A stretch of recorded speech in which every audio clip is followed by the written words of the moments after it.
कई बार ऐसा भी लगा कि यार अब नहीं पढ़ाऊंगा, बट जब यहाँ गया पुलिस स्टेशन से लेकर के कोर्ट, और वहां जब लोग मिलते हैं और कहते हैं कि आज आपकी वजह से यहाँ आऊँ, इतने सारे बच्चों से मिलना हुआ इन दिनों, तो फिर से वो नई ऊर्जा और फिर से वो मोटिवेशन मिला कि नहीं यार मुझे पढ़ाते रहना है। यही चीज तो सुकून है, और ये सुकून तो मुझे हमेशा चाहिए। और हमेशा से आप जानते हैं कि मेरा इंटेंशन हो, दिल हो, सब साफ रहा। ये भी किया है, दिल से किया है, जो भी कहा है दिल में था वही कहा है।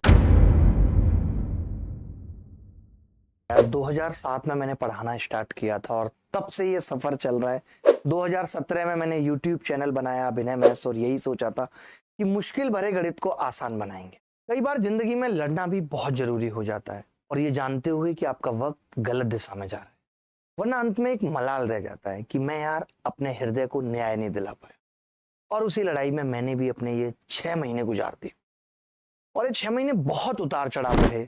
मेरा यही था कि भले ही जंग हार जाऊं, मगर दिल नहीं हारना है, और कोशिश करके हार जाने में भी सुकून है, सुख है। जिंदगी में ये अफसोस नहीं रहता कि यार मैंने कोशिश नहीं की। इसके अलावा इस वक्त में मैंने बहुत कुछ सीखा जो आपको भी सिखा पाऊंगा। मैं एक चीज कहता था कि एक जिंदगी काफी नहीं है सभी अनुभवों के लिए, हमें औरों के जीवन से भी सीखना पड़ता है। पर अब मैं एक चीज और कहूंगा कि कुछ सीख सिर्फ आपके अनुभव से ही आ सकती है। जो मैंने सीखा है, जो मैंने खुद लड़कर जाना है। और ये लड़ाई ऐसा नहीं है कि मेरी अपने लिए थी, ये स्टूडेंट्स के हित के लिए ही शुरू की थी, बाद में भले ही वो मेरी लड़ाई बन के रह गई। अब बात ये है कि जो मैंने इस दौर में गणित को भी नए तरीके से जाना है, कि गणित को और भी आसान बनाया जा सकता है। कई सारी किताबें लिख दी मैंने इस दौर में, कुछ गणित पे, कुछ जिंदगी पे, जो कि सब कुछ आपके सामने लेकर आऊंगा कुछ एक दिनों में।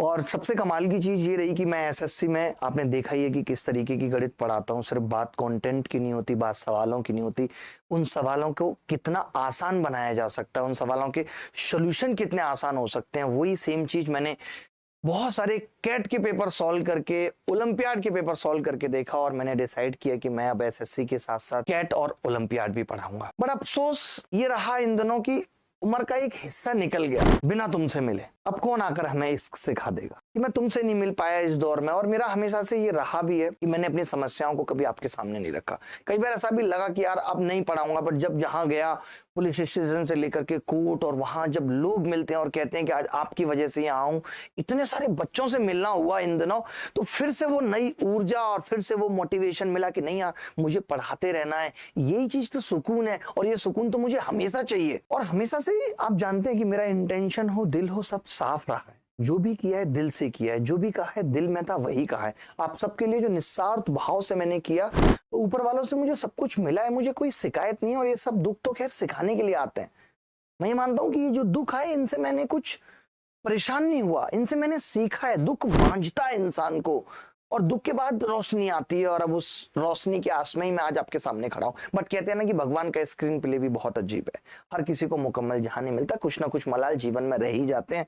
और ये आपको भी सीखने की जरूरत है कि जब सब कुछ बहुत अच्छा चल रहा होता है, तो उसके बीच में भी कुछ ऐसे पल आ जाते हैं जो आपको तोड़ते हैं, जो आपको परेशान करते हैं। बट हमें डटे रहना है, हमें हिम्मत नहीं हारनी है, और फिर से शुरू करना है। आज आपके साथ भी ऐसा हुआ होगा कि इस बार सिलेक्शन नहीं हुआ, बहुत मेहनत की थी, बट कोई बात नहीं। हो सकता है 1 महीना खराब हो गया हो सकता है किसी के आने से 1 महीना खराब हो गया हो सकता है किसी के जाने से 1 महीना खराब हो गया हो, बट उसके बाद फिर से उठना है, फिर से खड़े होना है, फिर जीरो से शुरुआत करनी है, और जरूर सफलता मिलेगी। हर एक इंसान के जीवन में कई सारी जिंदगियां होती हैं, कुछ अंत ऐसे होते हैं जो किसी नई शुरुआत के लिए होते हैं।